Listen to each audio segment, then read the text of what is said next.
So today in this video, I thought we would take it from the last video where we had this motor and drive on the bench and we used a potentiometer to control the speed doing a little basic motion control. I thought in this video we'd take it a step further and give it some feedback and tie it into a motion controller, which what we have right now is an older Mach3 CNC software that I have used for over 10-12 years.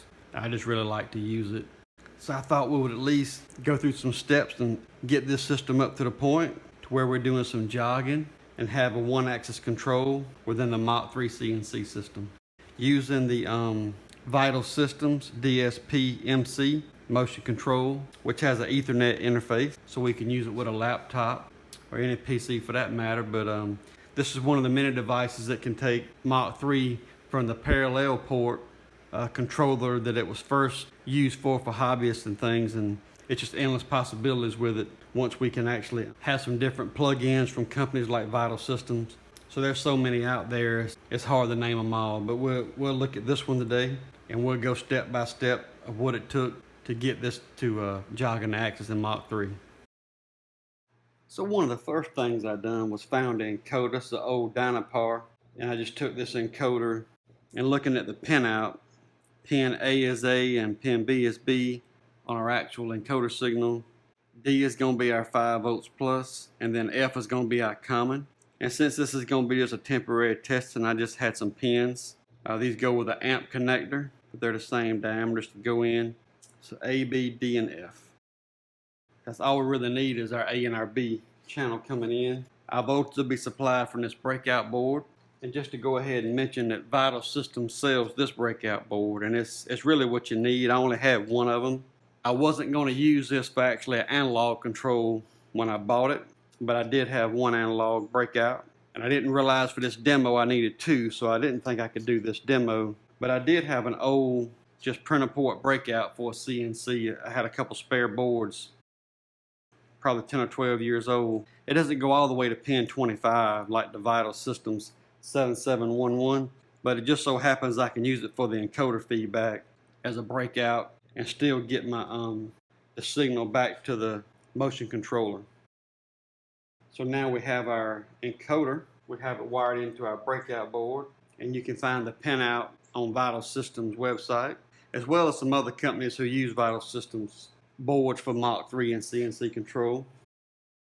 So if we look here on our Vital Systems motion control board, we got our Ethernet J1 connection to the laptop.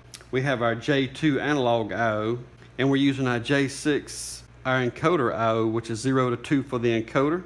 We also have some digital I/O, some more encoders that we could also add. But for this test for the X-axis, that's all we need. And coming off of the analog I/O, we do have the 7711 Vital Systems breakout board. And we're just simply using 15 and 17 off the pins here. We're going to our servo drive on our reference N plus and our reference N minus. So our 15 is going to our 4 and our 17 is going to our 5. And the rest of these wires are just bundled up, making sure they're not touching, they're not doing anything. And of course we got our encoder hooked up to our 25 pin cable on our J6. So 0 to 2. So typically on a CNC machine, I just use this one encoder card does it all for your axis control, because it's 0 to 2. So it's 0, 1, and 2. X, Y, and Z can all be done from your one J6 encoder connection and your one breakout board. If you do want to use more, typically you do it for like your hand wheel. If you got a hand wheel, you'll want to do that on encoder input as well. In a rare case for tool changer, and maybe even for linear scales, but that is the way our breakout board is set up. So I typically have a shortcut to my IP addresses. Since I do use this computer for more than just one machine, I typically have a smooth stepper IP address, and then I have my interpreter 1000 IP address. And I actually use the smooth stepper for two different machines. So typically I just leave it set for smooth stepper. I have changed my PC from this IP address to 192.168.0.0.1 right now. So that way it can communicate with this interpreter 1000 we have hooked up now. And if I just open up Mach3 loader and just create a profile, or just choose a current profile that I've already worked with in the past. I've already downloaded the software from Vital Systems website. And if I go to configure plugins, we just got to make sure that our DSP plugin that we've already loaded and put in our Mach3 folder, we'll make sure it's enabled. I just don't want to make this video too long. The instructions usually come with the device so you can download it. I'm just cutting on my power supply that's just off camera here. Set on 24 volts. And now our light is blinking for DSP. If I go to config, and today I'm pretty much just going to focus on axis 0 or X here. Open up this tab under X. And a lot of times by default, the PID is set for 0. Our control input, it does have Mach3 here, or it does have a Mach system here. 0, 1, that looks good. Control output, undefined, we're going to click, and it's going to be a DAC, a digital analog converter. Control output, 0 is going to be fine. On index 0, because it's going to be the output 0, or axis actually correlates with 0. Same with the Vital Systems controller. The PID feedback, well here it says undefined, we're going to go with encoder. An index of 0. So we have a selection 0 to 4 on the axis or analog inputs. Home and sensor, we're not going to get into that today. But for PID, I'm just going to plug some numbers in there, and I do know that typically the proportional gain is usually high on these. So I'm at least going to start with 1000. About 100 on the integral, and derivative, really don't have to have much of anything, but I'll just put 100 in there for derivative. Before we arm it, we need to update the DSPMC, the actual controller, after making some parameter changes. So it says the axis configuration is downloaded. We'll save my configuration, and I'm going to close this out. I'm going to make sure our plug-in control is still showing check for enable. Okay. I'm also going to go in here, and I just know from the past that I do have to do the motor tuning. And it's set from the last time that I set up an X-axis, and actually 2,000 steps per unit is okay. Velocity, that's pretty quick, it'll be all right. 1,009, that's probably what I did last time for a similar servo. And we see here our movement profile. Because honestly, Mach and the DSP is going to take control of the servo loop anyway. We just want to give it its parameters. So after we got our PID initial settings in, and we're just going to leave the max following error at 5,000. That's a little bit high, but for testing, if something slips, we just got to be careful there to go 5,000 counts actually before it gives a following error. I'm just going to go okay and close this out. And the first thing I'm going to do is make sure the encoder moves on the X-axis, and it does. So that configuration is correct for the X-axis, if you can see that on camera. Just moving the encoder does correlate to the X-axis on the screen. So next, I want to open back up my configuration. And by the way, I could have done it there as well. I just wanted to go ahead and close it out. And I wanted to go through our motor tuning and then come back.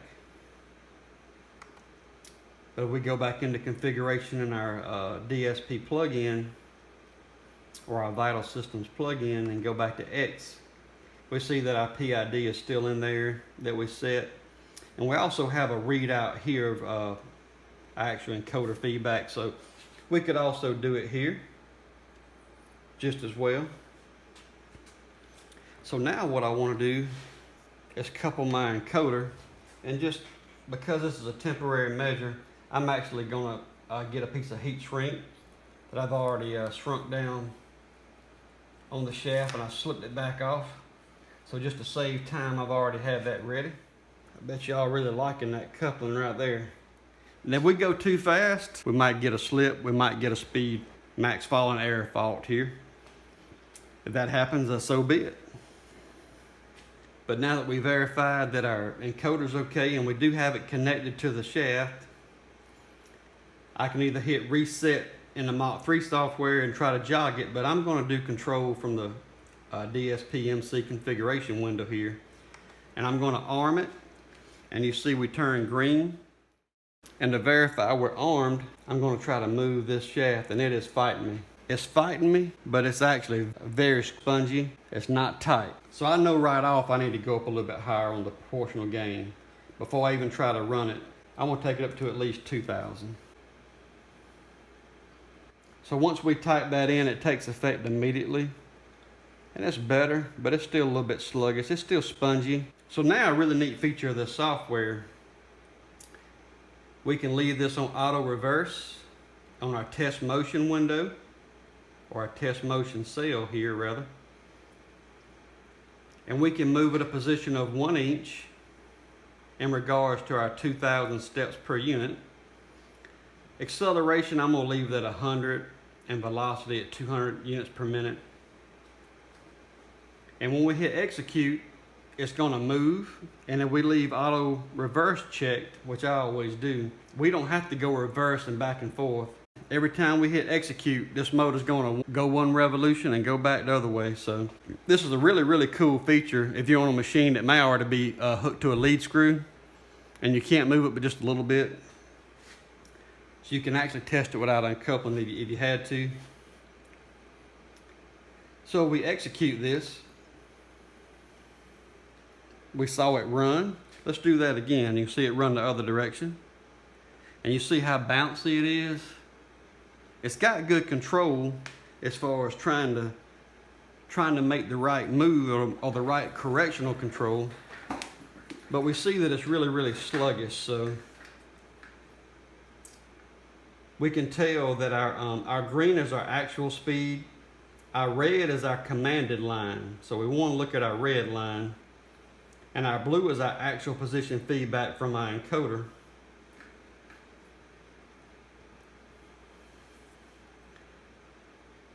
So I do know from experience that we're going to probably have to go up above 10,000 on our gain. And that's going to take effect immediately. So if we just go to execute, and we see our line gets a lot better, and our speed, instead of dipping and taking a long time to try to compensate, it's trying to catch up. Our line's trying to catch up really fast, but at the end, they crossed over. So that's a little bit of integral. I'm gonna put 1,000 in the integral, and typically don't have to go much higher than that. So what integral done is it got a little bit too out of control with the amount of gain that we have. So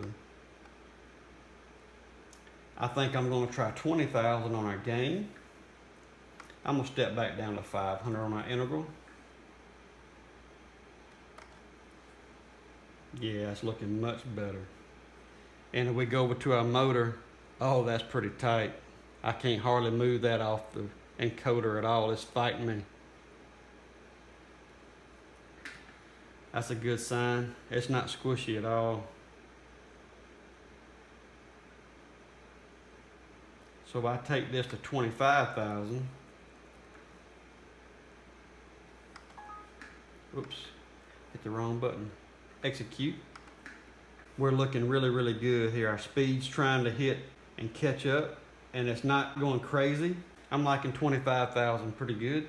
But right here, where our blue actual is taking a little while to catch up with our red, and then at the bottom we're still overshooting a little bit.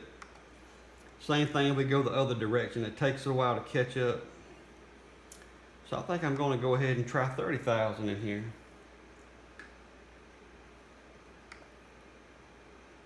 And that's looking tremendously better. We're catching up It's holding tight.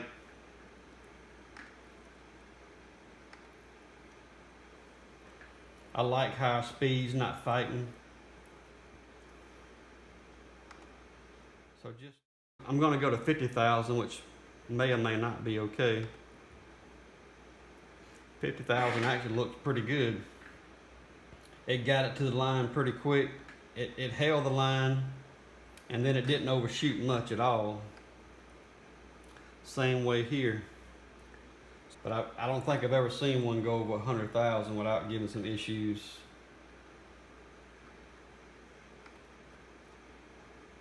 But it actually took it pretty good.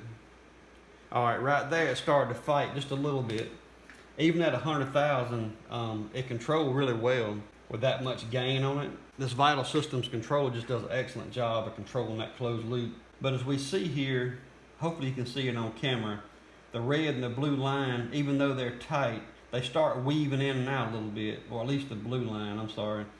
The blue line actually weaves in and out of the red. The red's not actually weaving. But it's tight on it, but it's fighting hard to do it. The green is actually starting to look more like a sine wave here. And if we go 150,000, it didn't fault out, but it just had a really, really bad ending to it.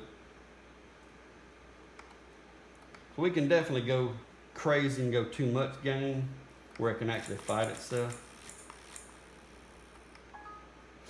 That gets into an oscillation where it's actually fighting itself.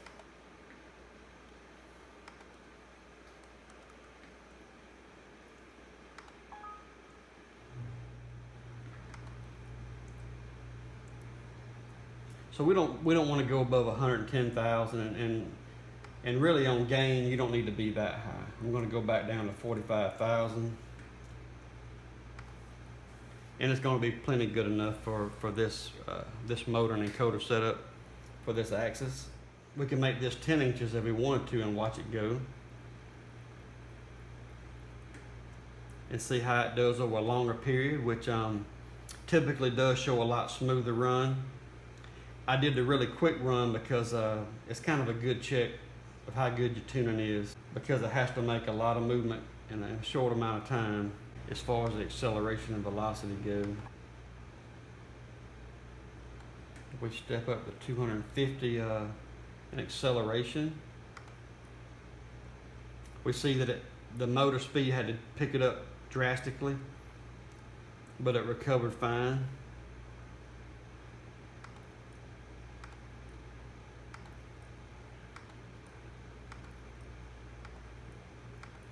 So even with possibly a little bit of slip on our encoder, because that coupling's not perfect, this PID response is looking really good. So just that easy, we have us an X-axis pretty much tuned. Close this out. All right, now we can reset. I'm going to see if we can use the arrow keys now to jog. And there we go.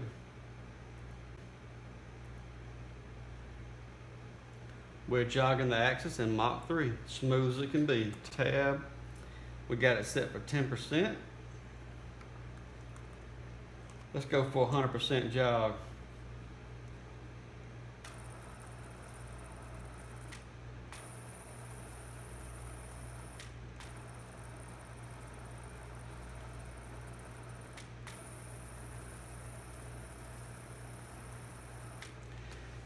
Pretty sweet.